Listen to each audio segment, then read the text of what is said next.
Stand by. Roll it. From WCHS TV8 Charleston, with bureaus in Paintsville. Live from the Huntington and Charleston news centers, the region's #1 news. This is Action News. Whether you get your news from Channel 8, Channel 3, or Channel 13, there are reasons you choose one over another. And while each station spends untold dollars trying to attract and keep you, the viewer, the bottom line is to present news in a clear, informative style. Unlike other jobs, there is no tomorrow in this business. We can't put a story off until the morning. It must be ready by 6 o'clock. And the competition among newsrooms to be first is fierce. For a top 45 market, that Charleston is a little better than average. It isn't as good as it could be, in my estimation. TV news has taken its share of criticism over the years, and it's the news director that has the overall responsibility for what you see at home. You have to have a commitment from management. It's very refreshing when you work for an operation that understands that news is expensive, and it does take money to have a good on-air product. The role of the news director is to continue to impress upon management the need for the news operation to move ahead. The newsroom that's standing still is the newsroom that's losing ground on the competition. I think the function of a news director is to guide a news operation into first place in a market. It's a never-ending challenge. News directors are constantly faced with dollar limitations while trying to bring you the best product. Tomorrow we'll take a look at how we gather news and why some stories make the air and others don't. Allen Cohen, WCHS TV, News 8.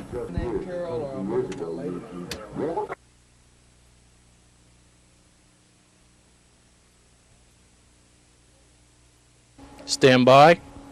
Roll it. It all begins here in the newsroom with a story idea. We have many news sources. Car 12, go ahead.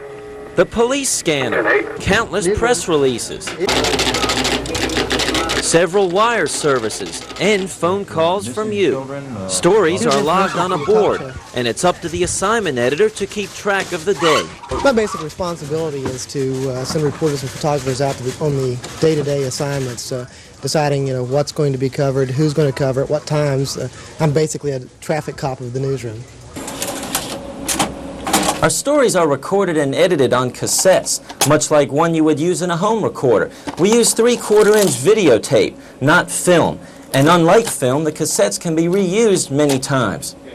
And it's all done under the pressure of a ticking clock. Reporters and photographers are on a constant deadline. Cars break down, equipment breaks down, it frustrates you. But there's also a great deal of challenge. I mean, just think how boring it'd be if you went through the day and everything worked perfectly. There's a lot of pressure, involved in the job. And this is a competitive market. So sure, this is a day and night, live with it all the time job. We write our own stories, and it requires careful editing and re-editing to ensure accuracy. No grammatical or factual error can go unchecked. After the script is written, we record the audio or voice. Lester says he understands Trumka won't hold new talk. Then the video or pictures are put in place. It usually takes at least an hour to edit an average story of about 1:30. These are what the pictures look like before you see them at home. And things don't always go according to plan. And on February 17th, it's stuck. But somehow it all comes together. Around 5 o'clock it gets pretty hectic in the rush to get stories ready for 6. Tomorrow we'll take a look at how it all comes together into what you see at home. Allen Cohen, WCHS TV, News 8. It could happen to your children. For a moment, you're not. Stand by. Roll it. State Board of Education. Okay, all day long, reporters and photographers have been gathering facts. I got your press release in the mail about talking on the phone and shooting pictures. Now it's showtime, and it's the producer's responsibility to get it all together. What stories are we going to put where? How are they going to all flow together so that people, when they're watching, get an idea as things kind of mend together and everything molds into a certain form. You don't just throw it out there, hopefully, at least. It's a frenetic pace. Where's the tape? Where's the script? Where's the news feed? We've got about 50 seconds to play with here. Color bars, ME2. Okay, it's already set up. Finally, it's 6 o'clock, and the show must go on. Cue. This is News 8. Good evening, I'm Mary Sue Jackson. And I'm Tom McGee. Welcome to News 8 at 6. It could happen To your children. For a moment, you're not sure where they are. then the next thing you know, they're missing. Local police departments tell us it's a growing problem. During the show, the director's the guy in charge, and it takes the combined efforts of many people to pull it all off. Joining the search. From now on, customers... The pressure, it's, you know, everybody says, oh, the pressure, it's too much.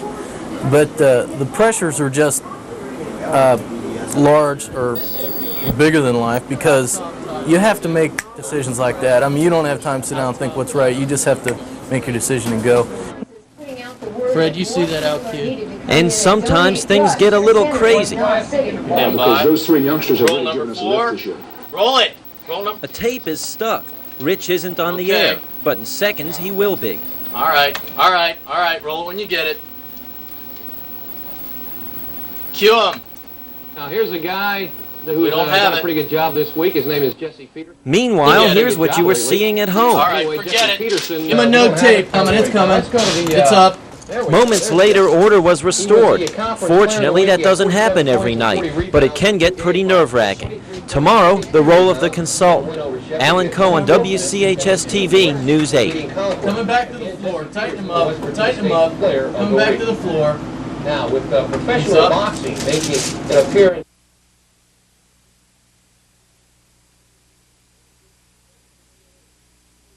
Danger in the ring. Dave Wigley examines a part of the fight game recently brought to light by the American. Stand by. Roll it.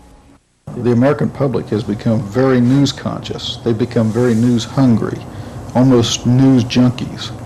And if they don't get what they want from Channel 8, they're going to exercise their right as a critic, turn it over to Channel 3, Channel 13. News directors are aware of that. News doesn't look the way it does by magic. TV stations spend thousands annually on outside consultants to improve their on-air look. Whoever's going to read first, whether it's Mary Sue or Tom, should be looking forward. Channel 3 and 8 currently use consultants. Channel 13 does not.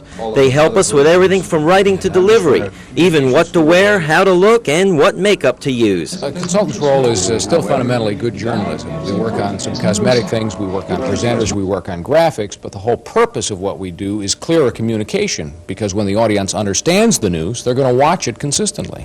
And news directors are keenly aware of that. Being first on the air helped, no doubt about that.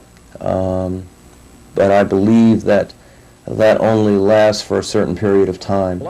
And after that, if you don't have a good quality product, somebody else is going to come along, like WCHS or WOWK, and possibly do a better job. People, when they watch television, want to see something that is nice looking, but they also want it to be right. And it's the consultant that helps the news director improve the product. If I felt that we had put on the best newscasts that we possibly could under the conditions of that particular day, then it was a good day. So the frustration comes in when we put on a newscast that's not as good as we could have put on. That's when it eats you up. Tomorrow night, we hear from you and take a look at some special effects. Allen Cohen, WCHS TV, News 8.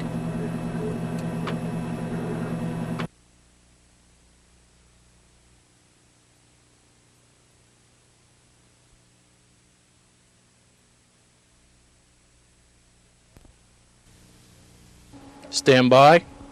Roll it. Here I go for weather. I like the weather the best. I'd like to see better weather. Everyone likes weather, and all 3 stations in our area use computerized weather graphics to simplify the presentation and make it visually appealing. WCHS gets their national maps from a company that distributes computerized weather graphics. Information is fed through phone lines and into a computer, which allows Janice to create local maps and graphics. And she programs a sequence, so while on the air she can call up maps in order. This is what you see at home, but here's what it really looks like. Late tomorrow night we'll begin to see clouds increasing and It's a special effect. The camera sees all colors but green, and through the switcher in the control room the director can superimpose graphics over the green board. So now you wonder how Janice sees the maps. Take a look. There's a very large area of thick clouds and heavy precipitation. But weather is just one aspect that interests you. I think there's too much sports and not enough news. I don't like a lot of the bad publicity that the chemical industry is getting in the valley. I think all stations have a tendency to go too much for spatial features. I think sometimes the news media can often get people to think differently. We'll never satisfy everyone in our viewing area. In most cases, the decision on a news story are obvious. The story calls out for coverage. There are probably a zillion stories out there, and somebody has to make the decision as to which stories we will cover and which ones we aren't. And in making those decisions, we have actually decided, I guess, what is news and what isn't. Much as we try in this business, we're never going to please everybody. But our first responsibility is to you, the viewer. And while we try and remain objective and accurate, just remember, things aren't always as they look on television. Allen Cohen, WCHS TV, News 8.